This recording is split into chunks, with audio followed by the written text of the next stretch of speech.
Not all great people are popular, and not all popular people are great. Have you ever felt like your work does not matter just because it's not being seen by millions of people? I read Ryan Holiday's book, Ego is the Enemy, and it taught me how prioritizing popularity and recognition over impact has kept so many of us from serving our true calling. In this video, I will share with you ideas and stories that will trigger you to realize how to remain on the right path that aligns with your true passion. We live in a world where the opportunities are endless. With a phone in your hand, you can do almost anything, right? And we find ourselves trying to chase the shiniest things around us. That's why people jump on trends. They leave their job, they go learn how to code because they think all the money is in coding. Anything that is trending at the moment is what draws our attention, right? But we don't realize how we need to be conscious and choose wisely in what we do with our time, for work or for fun. I don't think it's a good idea to chase opportunity. It's important to align work with purpose. People who say yes to every opportunity end up burnt out, or they lose passion in that new endeavor. The book, Ego is the Enemy, taught me that there is greatness in the unpopular. Many world-changing individuals in history were not celebrities during their time. I will tell you two stories to buttress this point. Now listen. In the mid-1800s, hospitals were dangerous places, especially for women giving birth. In one maternity ward in Vienna, mortality rates were shockingly high, with mothers dying from childbed fever at an alarming rate. Enter Dr. Ignaz Semmelweis, a Hungarian physician who noticed something odd. The ward attended by midwives had far fewer deaths than the one run by doctors. After careful investigation, he realized something groundbreaking for the time. Doctors were coming straight from autopsies to the delivery room without washing their hands. He introduced a simple practice: hand washing with a chlorine solution before examining patients. The results were dramatic. Mortality rates dropped from 20% to just 1%. But instead of praise, Semmelweis was mocked and ridiculed by the medical community. The idea that doctors could be responsible for spreading disease was too offensive, too radical.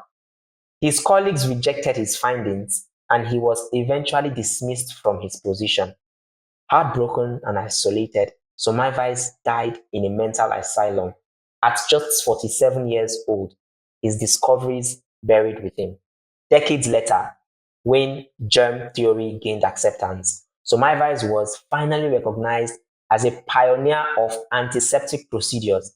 He didn't live to see the world embrace his work, but his impact lives on in every clean pair of medical gloves, every sterilized instrument, every doctor who washes their hands before touching a patient. He wasn't famous, he wasn't celebrated, but his work has saved millions of lives. That is greatness. Now, my second story is about Dr. Catherine Hamlin. It goes like this.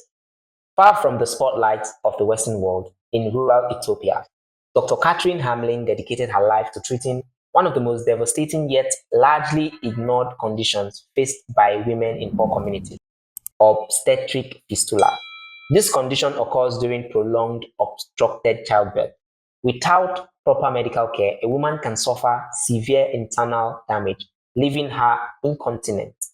Many are then shunned by their families and communities, forced to live in isolation and shame. But Dr. Hamlin saw these women not as forgotten victims, but as people deserving of healing and dignity. In 1974, she and her husband founded the Addis Ababa Fistula Hospital, the first of its kind in the world. Over the years, she performed thousands of surgeries, often free of charge, restoring health and hope to women who had been cast aside. She didn't seek attention, she wasn't trending online, but her work quietly transformed lives, families, and communities. She passed away in 2020 at age 96, having dedicated more than 60 years of her life to this mission. She wasn't popular, But to those women, she was a miracle. That's what true impact looks like. I know, right? You can do something so groundbreaking, but nobody actually knows. But that makes you really ask, why are you doing what you're doing? Could it be that a lot of us just claim to be passionate about what we are saying because of the attention that comes with it? Ask yourself that question. To a genuine person, an honest person, impact is more important than popularity. I emphasize on genuine person because I know that some people just want popularity. It's not for you. You know that affecting lives is what is important to you. It means that to you, fame and fortune is not what is most important to you, because fame and fortune does not necessarily mean real influence. So this thought requires us to stop comparing ourselves and rather start doing what we are truly meant to do, not regarding who is looking, who is watching, and how cool it makes us look. I understand that social media makes us feel behind when we compare our regular life with people's highlights. But you must understand that your journey is unique.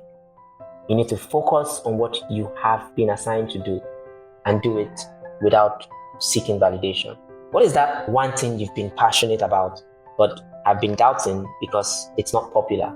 Drop your thoughts below in the comment section. I'd like to learn about your journey.